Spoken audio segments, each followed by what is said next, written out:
Ladies and gentlemen, my name's Paul, hopefully having an amazing day. If you've been considering switching to the AM5 platform, there's great news for you, but not such great news for AMD and retailers. The prices for the Ryzen 7000 series are dropping significantly. Videocards.com actually have a pretty nice write-up for this. And, well, there's nothing else I can really say other than the 7950X has now dropped to $569, nice, US dollars. Of course, some of the other models have become even cheaper still. For example, the 7600X is now down to just $250, and the 7700X, which is 8 cores, 16 threads, is down to just $348 US dollars. Again, I'll link the videocards.com article in the description here, but I want to also add a second piece of news to this because I think it actually adds a little bit of context, but we'll get to that in just a second. But I'm sure most of you will agree that there's a plethora of reasons that we've seen AMD not able to shift the processors.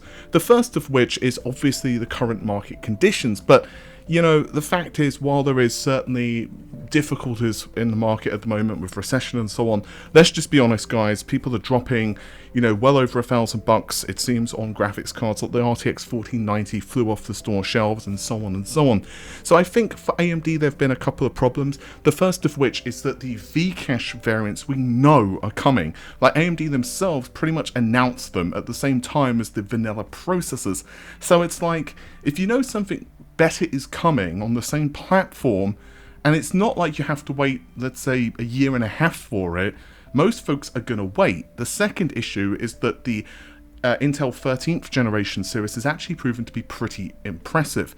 Now, there is arguments, and I'm not going to go through all of them, of which benchmark does, you know, is better with which CPU, but I think for the mid-range in particular, the fact that you can utilize DDR4 memory with the 13th generation, like for example the 13600 doesn't really suffer too much of a performance regression, it's definitely nice. But ultimately the real Achilles heel with the AM5 platform has been, of course, the motherboard costs and the DDR5 price.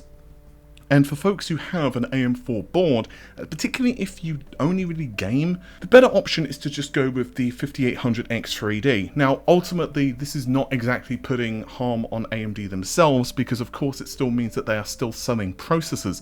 But it's a very interesting set of market conditions we've got right now. I'm going to be very interested to see how all of this shapes up. WCCF Tech also have a benchmark actually for the non-X processors. Now, the non-X CPUs are falling a little bit behind, of course, their vanilla counterparts, and these scores have popped up on Geekbench amongst others. And again, WCCF have done a really nice job of putting single thread and multi-thread scores together, and you can see yourself the difference between the two processors. So in single thread, for example, the 7900X is scoring around 2100 points. It's 2121 to be precise. And if we compare that to the X variant, you're looking at around 100 points regression, so it's not too bad at all.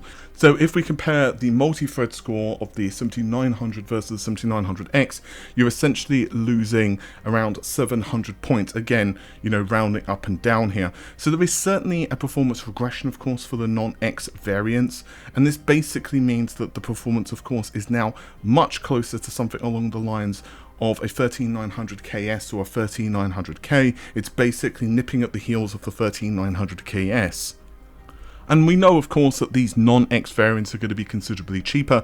Intel at the moment are definitely in very much a price war with AMD. I suspect when the V-Cache variants come out, as I've leaked multiple times at this point, the V-Caches obviously are going to have a nice performance advantage over their vanilla counterparts. It's going to be heavily application dependent, and of course how many threads and so on is also going to depend on the SKU, like how much of a benefit you get. So for example, some games just are really single thread, you know, limited.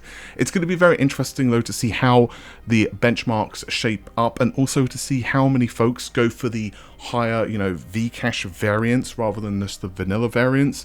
Honestly speaking, if I were going with the AM5 platform, assuming the AM5, the V-Cache processors weren't ridiculously more expensive, I'd probably go with the V-Cache route. But as always, this stuff is down to you guys. There is also another thing that I really want to talk about, and it was the main focus of this video. A number of people have actually been DMing me or messaging me, or a couple of even emails, regarding an article which popped up, and this is a bit of a story. So I actually was originally sent the article from a website. Hang on a second, it's on my phone. That was not very professional of me, was it? So the article was actually on a website called gizchina.com. I'll leave a link, of course, in the video description. And they're basically speculating, based upon another article, which I'll read in a moment, that it's very likely that the PlayStation 5 Pro is going to release next year. So that's 2023 if you're watching this in just over a week's time. Now, there have been a lot of rumors that the PlayStation 5 Pro does exist, and honestly, I have heard them multiple times myself at this point. I'll actually mention a little bit in a moment what I've personally been hearing about both Microsoft and Microsoft and Xbox, Microsoft and Sony, but of course these rumors have been swirling. But a lot of these rumors, in this particular article anyway, seem to have originated from Insider Gaming, and it's because of some quotes actually from Sony themselves. Now, the PlayStation 5 has been selling very well, despite the fact that there were shortages initially. The shortages actually were not necessarily down to just the SoC itself, so the APU in the console. There were a plethora of parts which were kind of holding things back.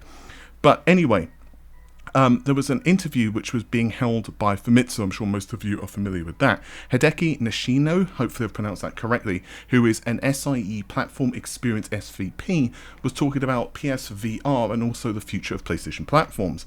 He said by the end of fiscal 2022, cumulative sales will exceed 37 million units, and we believe it will be a very important time for the platform as well. I will hope you will look forward to next year, so 2023.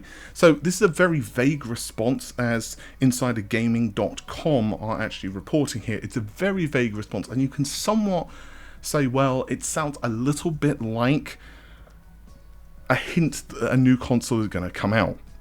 Now, according to their own report, next year, so again, this will be 2023, there will be a detachable disk drive variant. So essentially how this works is it's kind of like the variant we have now without the disk, only you can basically attach it via USB. Now that may raise some eyebrows, like why USB? Well, honestly, USB now has more than enough bandwidth to deal with, let's say, a Blu-ray drive, so it's not going to be too much of a problem.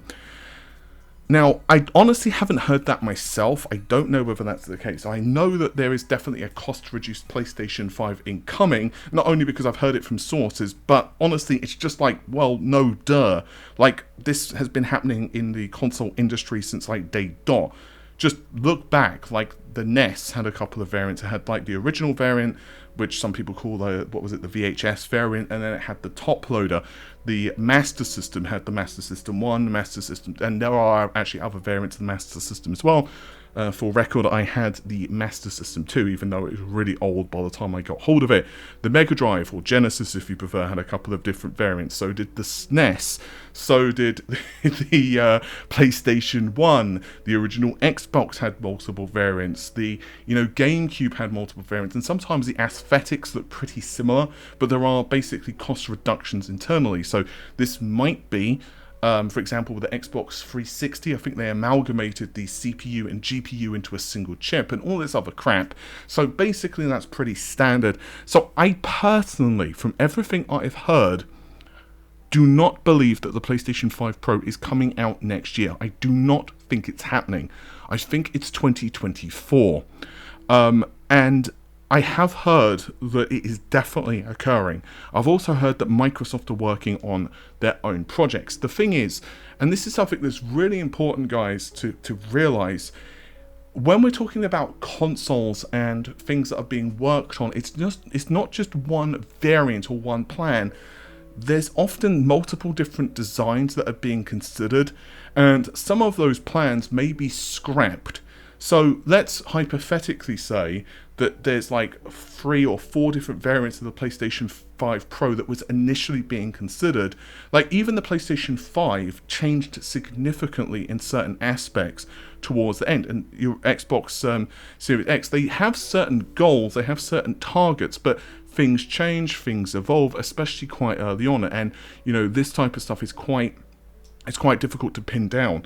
It was pretty infamous that the original Switch was going to be based upon, I was going to say Maxwell Pascal, but basically cost concerns over at Nintendo basically pushed it instead to Maxwell, which is obviously considerably less powerful.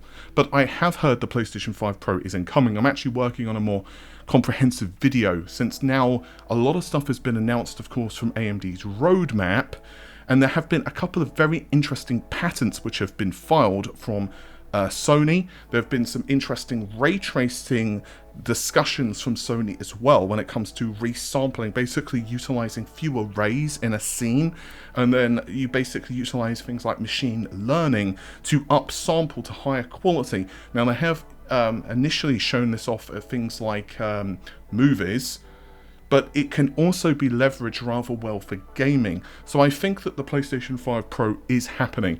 Another thing too, and this is again official stuff, Activision Blizzard, the slapfest between whether Microsoft will purchase it or whether they won't purchase it, it's basically meant that a lot of like documents have had to become public, because obviously this is like a really big deal for both companies. And for Sony and Microsoft, they've basically said that there is no new console in 2027, or should I say no new successive generation. But this is not, of course, the same thing as a Pro variant. And obviously, as well, they don't want let's say, a new generation to release too soon, because these consoles, not only is it the R&D cost, but it takes so long and so much money, so it's so long to recuperate the money which is used in the platform cost, because you know, these consoles could cost, you know, X amount of money to develop, but then you've got the marketing around them and all of the other bits and bobs which go into it, like the support, for example, you know, supporting the developers, you know, all of this other crap which goes into actually the cycle of a platform. Naturally, this is one of the reasons that Microsoft and Sony take percentages of the profits when, for example, let's say you buy a game, let's just say for the sake of argument, you buy Resident Evil via the Xbox Store or the PlayStation Store. That's one of the reasons they're taking a percentage of that, because the actual platform cost is, you know, pretty much all of you know. So I do think the PlayStation 5 Pro has been in development. I've heard that the focus of the console is significant improvements to high refresh rate gaming and also ray tracing. And I've also heard the same thing for Xbox, that they have been working on a premium SKU. I have the feeling that the key word there is premium. I think we're probably going to be seeing a price rise, but I don't want to say too much on that, because I'm still working on actually digging through some information at the moment. I'm reading through some very interesting patents and also speaking to a couple of people off the record. With that said, hopefully you have enjoyed the video. If you did, well, it's YouTube. I'll see you soon. Take care of yourselves. Bye for now.